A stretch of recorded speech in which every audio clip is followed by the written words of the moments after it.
Welcome to the Deep Dive.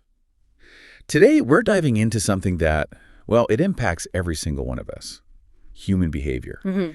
Our mission is to give you a real shortcut, a way to get incredibly well-informed about how people think, how they communicate, and crucially, how they influence each other, often without saying a single word. Yeah.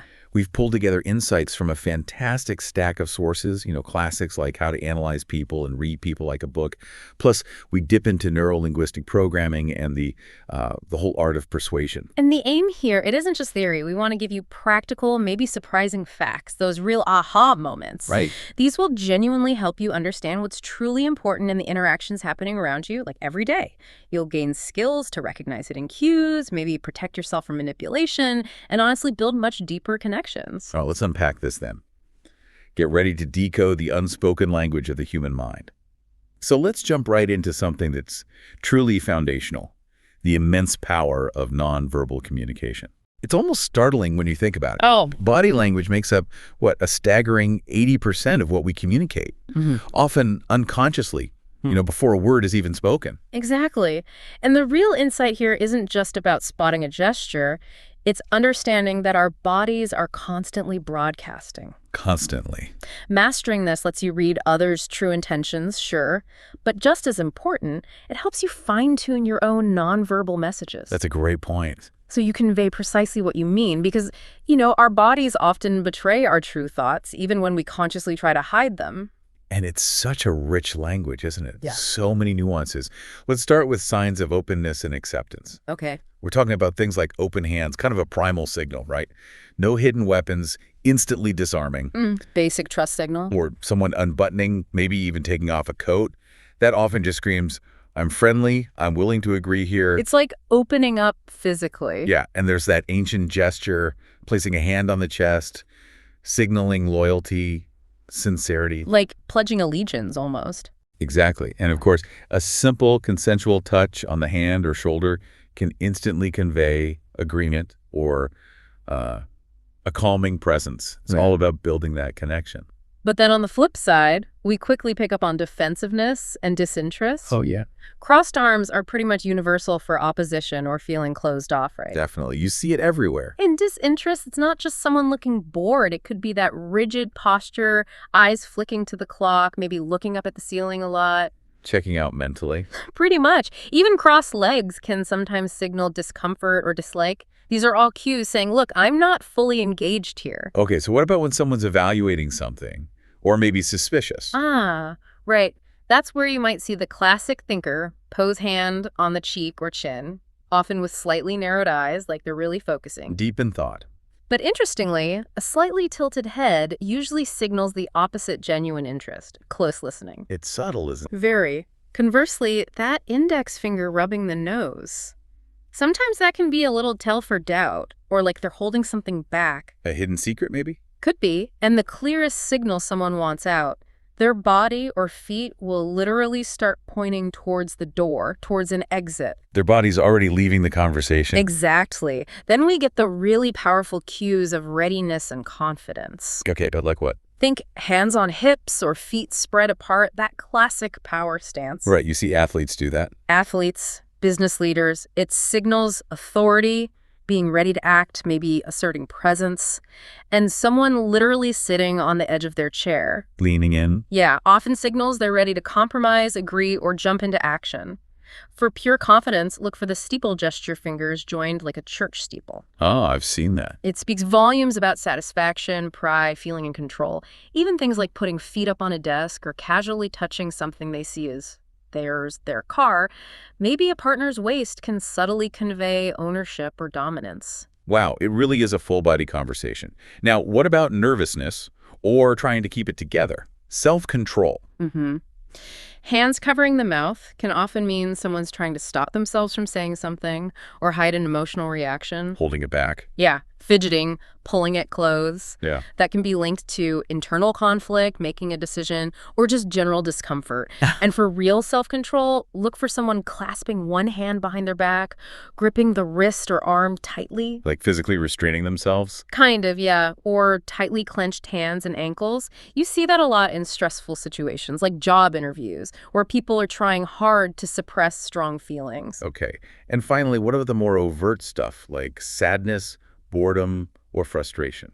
Well, the classic head-in-hand posture is a pretty clear giveaway for boredom or sadness. They're not really trying to hide it. Just letting it show. Right. With frustration, though, you might see tightly clasped hands, maybe glaring, or adopting what looks like an attack mode posture. And the crucial thing here is the potential disconnect. Disconnect. Yeah, their body might be screaming frustration or anger, while their words are saying something completely different, maybe even calm. That's where reading the body is key. Absolutely. But it's vital to remember, while many of these cues are surprisingly universal, context is everything. Right. Culture, age. Culture, age, personality, they all play a role. So you always need to consider the bigger picture when you're interpreting body language. Don't just jump to conclusions based on one sign. That makes sense. The real power here, then, is realizing these subtle cues aren't just isolated signals. They combine, they paint a picture, and learning to read that whole picture, that can transform every interaction you have. Okay, so we've talked about reading the unspoken signals. The natural next step is understanding how to communicate effectively, maybe even influence others. But here, we need to draw a really critical line, don't we, between ethical persuasion and, well, harmful manipulation. Absolute crucial distinction. Persuasion, as I understand it, is about genuinely changing someone's attitude or behavior, but without force or trickery, often for a good reason, maybe mutually beneficial. Right, it respects their autonomy. Manipulation, on the other hand, that's about using tactics like guilt, fear, emotional pressure, basically taking unfair advantage purely for your own gain. Can you give us a quick example to make that crystal clear? Sure, think of it like this. A friend encourages you to go to the gym because, it'd be good for your health. That's persuasion. Okay, positive encouragement. Exactly. But what if that same friend says, well, if you really cared about me, you'd come to the gym with me? The guilt trip. That's classic manipulation. One empowers you, the other exploits your feelings. Got it. And it's incredible how often we're swayed by these powerful psychological triggers, sometimes without even noticing. They're deeply ingrained. The first one is reciprocity, right? That feeling that you have to return a favor, someone gives you a free sample, you feel obliged. It's a powerful social norm. We feel indebted. Then there's commitment and consistency. Once we say yes to something small, we're weirdly more likely to agree to bigger things later, just to seem consistent. The foot in the door technique. We don't want to appear flaky. Exactly. And social proof, that's huge today. If, 1 million people bought this phone, or everyone's talking about that show. It must be good, right? Safety in numbers, herd mentality. Totally. Then authority. We tend to just believe or comply with people we see as experts. A doctor in a white coat, someone with an official-sounding title. They trigger our deference, our trust, sometimes blindly. Yeah. And finally, scarcity. The limited time offer, or only 3 left in stock. Creates urgency, fear of missing out, FOMO. It pushes us to decide quickly, maybe not always wisely. You've laid out those mechanisms so well, and while they can be used ethically, they absolutely form the toolkit for what we call dark persuasion techniques, where influence crosses the line into exploitation. Like gaslighting. That sounds particularly nasty. It is. It's insidious. It's a form of mental violence where someone systematically makes you doubt your own perception, your memory, your sanity. Chipping away at your reality. Precisely. Then there's love bombing. Overwhelming someone with affection, gifts, constant praise, usually right at the start of a relationship. Seems nice at first. But the goal is often to gain control, to make you dependent. Before pulling back or becoming controlling, it's very calculated. And guilt tripping, like we mentioned, pure emotional blackmail, using your feelings against you. So knowing these techniques exist is one thing, but why does persuasion sometimes just fail? Even with these triggers, people resist, right? Oh, definitely. There's attitude inoculation. If you've already heard weak arguments against an idea and refuted them, you're kind of vaccinated against stronger versions later. Like building up immunity. Exactly. Forewarning is simple. If you sense someone is trying to persuade you, your defenses go up immediately. You get cautious. Nobody likes feeling pushed. Yeah. Which leads to reactance. If you push too hard, people feel their freedom is threatened and they might dig their heels in or even do the opposite just to assert independence. Right, makes sense. Then there's selective avoidance. We just, tune out or ignore information that clashes with our existing beliefs, protects our worldview. The echo chamber effect. Kind of. And related to that are biased assimilation and attitude polarization. We tend to interpret new information, even if it's mixed, in a way that actually supports what we already think. And it can make our existing views even stronger, more polarized. Wow. So even facts might not get through sometimes. It's a real challenge. Which leads to a really important question for you, listening. Knowing how all this works, how can you use these insights not just to influence positively yourself, but crucially to build up your defenses, to protect yourself from these more manipulative tactics you might encounter? Okay, let's shift gears slightly now into a really intriguing field, Neuro-Linguistic Programming, NLP. NLP. It sounds complex, but maybe think of it as a powerful mind toolkit, helping you understand, maybe even reprogram, that intricate link between your thoughts, the language you use, and how you behave. That's a good way to put it. It's like looking under the hood of human communication and thought processes. Yeah. The core idea in NLP is that our minds interpret the world through language and internal pictures, right? And these interpretations create patterns in our behavior, often predictable ones. Okay. So NLP suggests that by understanding these patterns, you can consciously choose to change them, identify limiting beliefs, shift negative thought loops, essentially redesign aspects of your life. It's very practical for self-improvement, but also for understanding others better. And yeah, the same deep understanding of language patterns is what helps power things like Google Translate or chatbots. Fascinating. So what are some key NLP techniques we can actually use or spot? Well, a classic one is anchoring. This is about linking an intense emotional state to a specific physical action or word. How does that work? Imagine, say, in a moment where you feel incredibly confident, you deliberately squeeze your thumb and forefinger together. You repeat this a few times. That action becomes an anchor for the feeling of confidence. Later, you can just do the action. And it helps trigger that feeling again. Athletes use it for peak states, speakers for confidence, even salespeople to tap into energy quickly. Cool. What else? Another really powerful one is reframing. This is all about consciously changing your perspective on a situation. Okay, give me an example. Let's say you face a setback, like not getting a job. Instead of seeing it as just rejection, which feels bad, Yeah. you could reframe it as, okay, maybe this wasn't the right opportunity for me right now, and this frees me up for something better suited, or what can I learn from this experience? So you change the meaning, and that changes the feeling. Exactly. It fundamentally alters your emotional response and reaction, turns a negative into something neutral, or maybe even a learning opportunity. I like that. Yeah. What about the language side? You mentioned the Milton model. Ah, yes. The Milton model, named after hypnotist Milton Erickson, uses language that's intentionally a bit, vague or artfully ambiguous. Vague. Why? Because it allows the listener's subconscious mind to fill in the blanks with their own experiences and meanings. It bypasses conscious resistance. So instead of saying you feel relaxed, which you might argue with, it might be something like, and you can notice a growing sense of comfort perhaps developing. More inviting, less direct. Exactly. It subtly guides the subconscious. And the meta model is the opposite. Pretty much. The meta model is about precision and clarity. It uses sharp, specific questions to challenge generalizations, dilutions, and distortions in language, to get to the root of what someone really means. So if someone says, nobody listens to me, a meta-model response might be, nobody, ever, or who specifically doesn't listen, or how do you know they're not listening? It forces clarification, cuts through fuzzy thinking. Okay, brings precision. Yeah. And you mentioned rapport building is key in NLP. Absolutely vital. Rapport is that feeling of connection, trust, ease, intimacy with someone.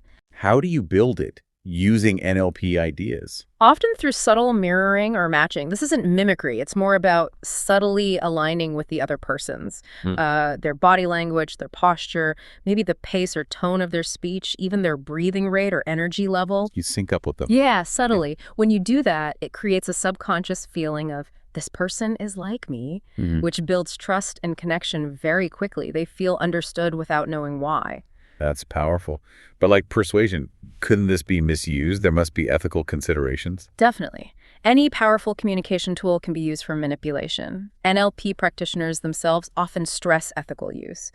And a core NLP belief or presupposition is the map is not the territory. What does that mean? It means our personal perception of reality, our map, isn't reality itself, the territory. Your map is different from my map. Two people can see the same event completely differently, and both interpretations are valid from their perspective. So it promotes understanding different viewpoints. Exactly. It reminds us that while we can't understand and influence, we have to respect that others have their own valid maps of the world.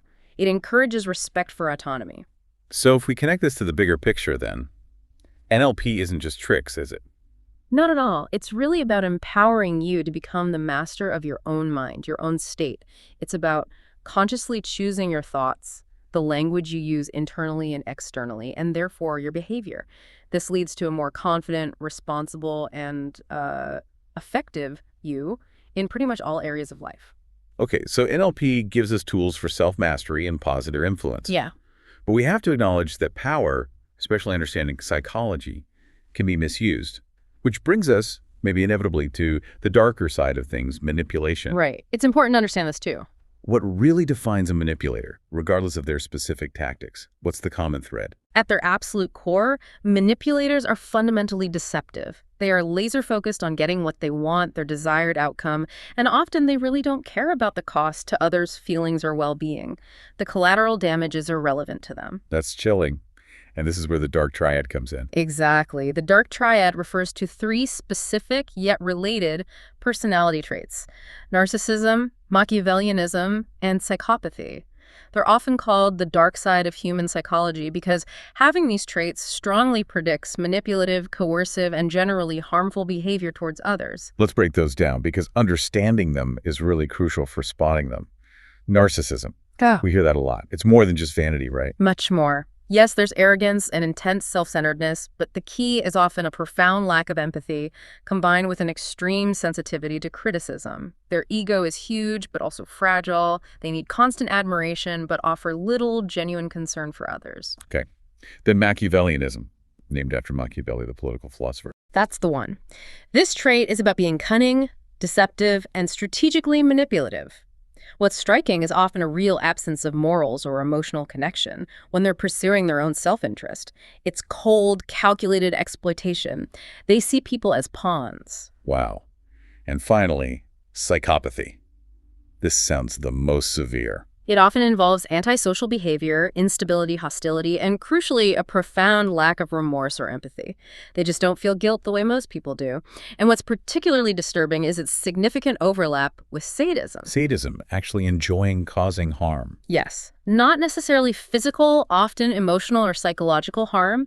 They might get pleasure or a sense of power from spreading rumors, revealing secrets, sabotaging someone's career, isolating people, bullying online or offline. And a key feature, they almost never take responsibility or show any genuine remorse for the pain they cause. That's quite a profile. Yeah. And these traits often show up alongside diagnosed personality disorders, don't they? They can, yes. The behaviors can overlap significantly. For example, someone with a histrionic personality type might use excessive emotional displays and drama to manipulate situations and always be the center of attention. Okay. An antisocial personality type shows little regard for rules or the rights of others. They can be irresponsible, deceptive, maybe even engage in criminal acts without feeling bad about it, sometimes using intimidation or aggression. Right. Borderline personality disorder involves intense instability in self-image, mood, relationships. This volatility, combined with poor impulse control and often a deep fear of abandonment, can unfortunately lead to manipulative actions to try and control situations or relationships. And narcissistic personality disorder itself, the clinical diagnosis. That involves that inflated sense of self-importance, the constant need for admiration we talked about, and a pervasive lack of empathy or concern for anyone but themselves. It makes manipulation almost second nature for getting their needs met. It's a lot to take in, isn't it? But knowing this actually empowers you. You mentioned people with these traits are skilled at mind control techniques. How do they do that? They're often very adept at quickly sizing people up, spotting vulnerabilities, insecurities, needs, fears, and then devising tactics to exploit those weaknesses to gain dominance or control. So what are some key red flags we should look out for? How do you spot potential mind control? Well, one big one is feeling increasingly isolated. Manipulators often try to cut you off from your support network friends, family, making you more dependent on them. Okay, makes sense. Another is feeling constantly pressured to change your behavior, your opinions, even your values, just to avoid conflict or keep the peace with them. You find yourself walking on eggshells. Constantly accommodating them. Exactly. And pay close attention to those nonverbal cues we discussed earlier. That overly dramatic yes that clearly signals no through tone or body language. The incongruence can be a subtle sign of manipulation or coercion attempts. Trust your gut when something feels off. Right. So the ultimate takeaway here isn't just about labeling people. No, not at all. It's about recognizing these deeper psychological patterns, Yeah. understanding why people might behave in these damaging ways. Yes, but primarily, it's about safeguarding your own mental and emotional well-being from harm. Okay, so armed with this deeper understanding of behavior, both positive and negative, let's shift to the really practical stuff.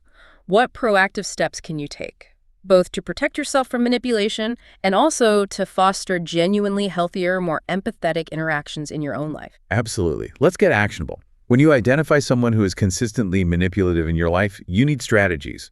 The first, and sometimes the hardest, is creating distance. To stay away? As much as possible, yes. Yeah. Or, if you can't avoid them completely, learn to say no firmly, clearly, and without feeling guilty about it. You have the right to set boundaries. That's tough for a lot of people. It is, but it's crucial. You need to actively defend yourself. Don't let them pressure you into things you don't want to do or that violate your values. Point out the direct consequences of their negative behavior, if possible, and this is a big one. Expect nothing from them. Lower expectations. Radically lower them or eliminate them. Expecting them to change or suddenly care often leads to repeated disappointment and hurt. If a situation gets toxic, learn tactics to diffuse it and then exit the conversation or the environment. Protect your mental health first. Okay. And anchor yourself. Recognize and accept your own skills and abilities. Be crystal clear on your personal boundaries, your ethics, your values, and refuse to compromise them for someone who only seeks to take advantage. Good advice. What about trying to fix them? Honestly, I'd caution against it. Trying to correct a deeply ingrained manipulator is almost always a losing battle. It can drain your energy and even lead you to doubt yourself. Focus your energy instead on seeking out and nurturing relationships with people who make you feel good, respected, and valued. Right. Focus on the positive connections. And as the powerful counterpoint to all this dark side stuff, let's talk about cultivating empathy. Yes. Such a vital skill. That ability to not just understand, but to actually share the feelings of others, it's arguably one of the most important social skills you can develop, isn't it? It truly is. And it's something you can develop. It starts with genuine curiosity. Try simply talking to new people. Ask, how are you? And actually listen to the answer. Put yourself in their shoes. Go beyond the surface. Exactly. Validate others' feelings. Let them know their emotions are real and make sense from their perspective. Even if you don't fully agree with their situation or reaction, you're acknowledging their humanity, not necessarily endorsing their viewpoint. That's an important distinction. Look for common ground, even with strangers. You'd be surprised how quickly you can build connection. Practice active listening. Put your phone away, make eye contact, nod, confirm your understanding by maybe paraphrasing what they said. So if I understand correctly, you're feeling. Show you're really hearing them. Always try to consider others' emotions when thinking about their actions. Why might they have done that from their point of view?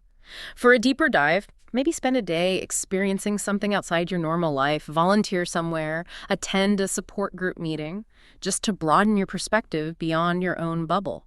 Physically, how can we show empathy? Maintain open body language. Avoid crossed arms. Keep a reasonably straight spine. Make comfortable eye contact. Have a relaxed facial expression. It signals you're approachable and accepting. Offer appropriate physical touch if it feels right and you have consent, often implicit in context.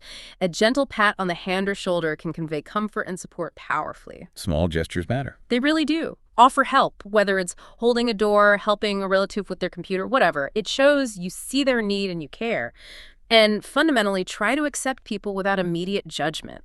Take a moment to understand their situation, their background before forming strong opinions. And finally, importantly, stand up for others when you see injustice, unfairness, or disrespect happening. That's empathy in action. So, when you put it all together, what does this really mean for us? It means the ultimate mastery isn't just about being clever at reading people or influencing them. It's a two-sided coin. Right. It's about protecting yourself from negative influence, absolutely. But just as crucially, it's about actively cultivating the empathy that strengthens all your relationships, makes your interactions richer, and builds a more positive social world around you. It's about truly owning your social life with wisdom and with kindness. Wow, what an incredible journey we've taken in this deep dive. We've really explored a unique toolkit for understanding human behavior, haven't we? We've covered a lot of ground. From the subtle, unspoken language of the body, through the complex mechanics of persuasion and manipulation, right up to the transformative potential of neuro-linguistic programming.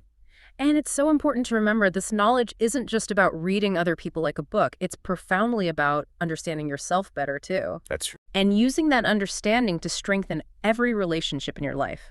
You now genuinely possess insights to recognize hidden motives, perhaps make more informed decisions, and navigate all kinds of social situations with, hopefully, newfound confidence and wisdom. So here's a thought for you to maybe carry forward from today. If words are really just the tip of the iceberg, what new depths can you start exploring in your interactions now that you have a better sense of that hidden language beneath the surface? How will knowing these unspoken signals, these psychological triggers, these potential dark patterns, how will that change the way you connect with people, the way you influence ethically, and the way you protect yourself? How will it empower you to live more fully on your own terms, free from undue influence? It's a lot to think about. It is. We really encourage you to just actively observe the world around you this week. Try applying some of these insights. Notice what you notice, and continue your own journey of discovery in understanding people and yourself.